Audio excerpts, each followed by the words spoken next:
Les archives départementales font un travail exceptionnel en ce moment à l'occasion des Jeux Olympiques 2024, on est d'accord? C'est ça, c'est la manière des archives de s'impliquer dans les Jeux Olympiques avec la grande collecte des archives du sport. Alors la grande collecte, ça veut dire tout bêtement que vous essayez de récupérer un maximum de documents? C'est ça, on essaye de récupérer des documents, alors que vous soyez une association, un athlète, un entraîneur, donnez-nous vos archives, apportez-les nous. Et on va les conserver et les valoriser. Alors quel type de documents? Alors on prend un peu de tout, les documents administratifs, les affiches, les cartes postales, les photos, tout. Les flyers par exemple, comme celui-ci, on pourrait les prendre. Mais alors des documents qui ont un rapport avec les Jeux Olympiques ou pas seulement? Surtout avec le sport en fait. On prend les photos d'escalade, les affiches d'événements sportifs. Tout document que les Sartois pensent intéressant peuvent être déposés aux archives départementales, c'est ça l'idée? C'est ça, c'est tout à fait ça l'idée. Donc on vous attend, soit vous pouvez prendre contact avec nous par mail, par téléphone ou alors directement venir aux archives, avec vos documents chez nous. Alors comme ça vous avez récolté quelques photos qui sont ici, que vous montrez. Est-ce qu'il y en a des exceptionnels, quelque chose d'un peu chouette? Alors là moi je vois la remise du prix du club Omnisport au COP de la Chambre de commerce du Mans. Ouais. C'est beau ça. Ouais, comme les documents des comptoirs modernes qui avaient une grande équipe de cyclistes à l'époque. Oui, parce que basket bien connu évidemment, cyclisme je savais pas. Oui, ils avaient ça. Donc ça c'est tous des documents iconographiques qui viennent des archives. Un programme d'une grande fête sportive à Amers en 1923. Oui, voilà, des documents très rares et très anciens. Et puis le vélodrome Fléchois, dites donc, avec une course de vitesse, c'est incroyable ça. Eh oui, c'est des documents que des gens nous ont donnés et qu'on a valorisés aujourd'hui par exemple. Voilà, bon, si vous avez un grand-père qui a fait des trucs extraordinaires et qu'il a été pris en photo, en sport... Même vos documents à vous. Oui, d'accord. D'accord. Bon, très bien. Merci beaucoup. Merci.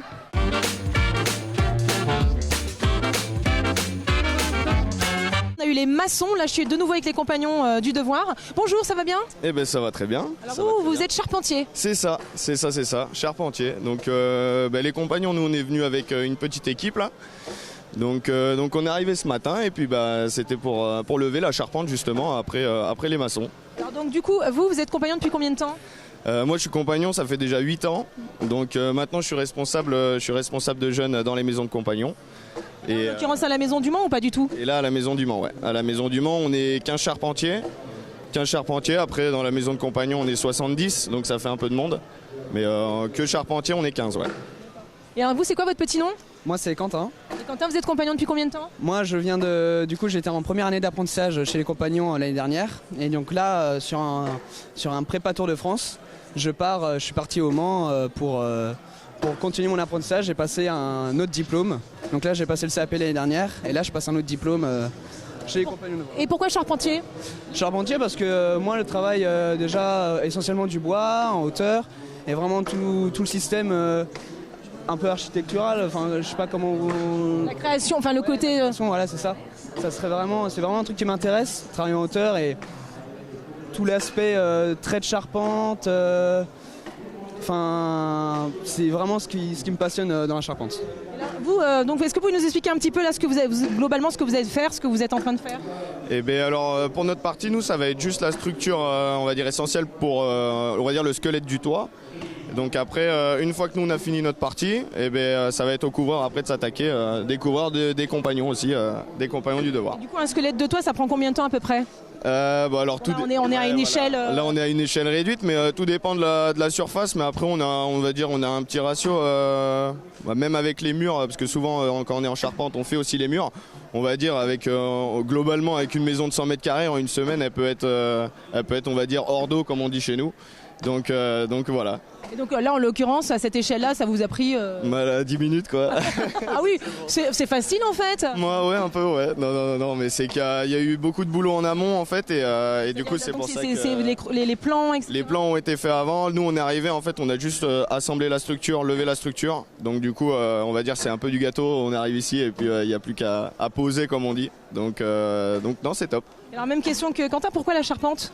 Pourquoi la charpente? C'est la question que j'arrive même pas à répondre à chaque fois. Donc, je disais qu'il aimait bien le travail en hauteur, le côté on est en train de créer une structure donc quelque part architecturale. Ouais non mais ça va être ça. Mais après moi ça va être plus en gros sur la partie bois, sur le matériau noble et puis surtout après en fait faire des projets avec des particuliers et en fait donner du plaisir aux gens en faisant leur maison entre guillemets, leur projet de vie quoi.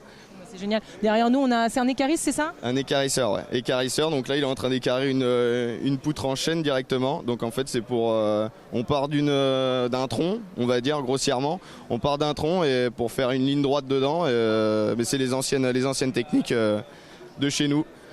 Donc voilà, mais il est très bon, il n'y a pas de souci. Ça a l'air d'être très physique hein, tout de même. Hein. C'est très physique, ouais. C'est très physique. Donc là, il est en train d'expliquer, donc c'est aussi un compagnon. C'est ça. C'est un de mes petits jeunes qui est sur le Tour de France aussi, donc voilà. Donc là, il est en plein apprentissage, donc il lui explique comment vraiment bien travailler le bois. Quoi. C'est exactement ça, ouais. C'est vraiment les techniques ancestrales pour commencer en fait la base de la charpente, c'est-à-dire faire des bouts de bois rectangulaires ou carrés.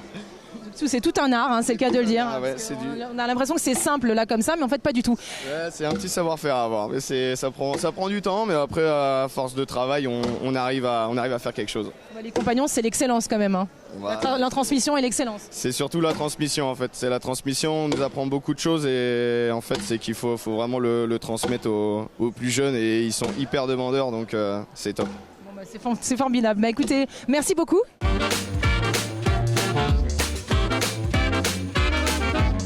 Allez, en continuant les balades dans les allées de la foire, on découvre des trucs sympas, évidemment. Alors ça m'attire immédiatement. Ça s'appelle le Kirby, s'il vous plaît. Oui, donc alors on est sur un triporteur électrique, donc à destination des TPE, PME, collectivités au global, donc sur les solutions au dernier kilomètre. Ouais.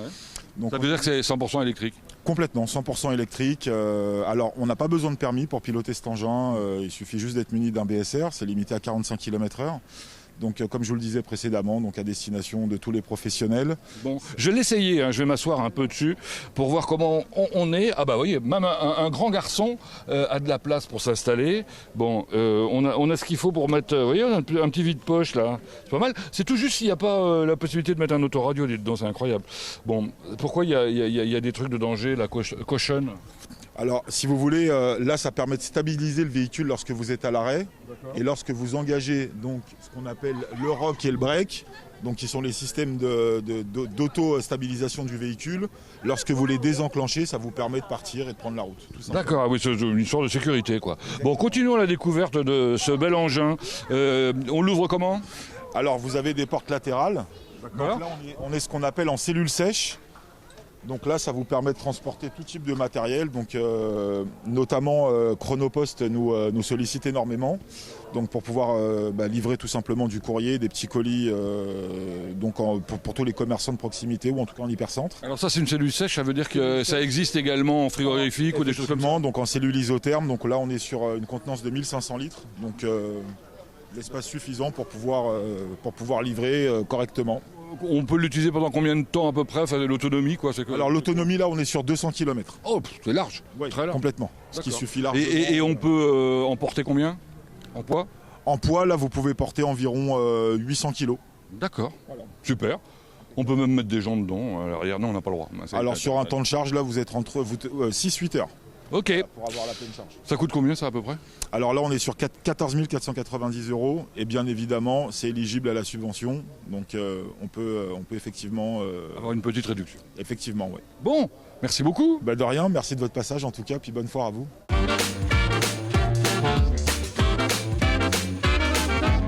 Ce qui est bien dans une foire, c'est qu'on trouve des tas de choses différentes. Enfin, quand je dis des choses, c'est pas des choses, là, ce sont des idées intéressantes.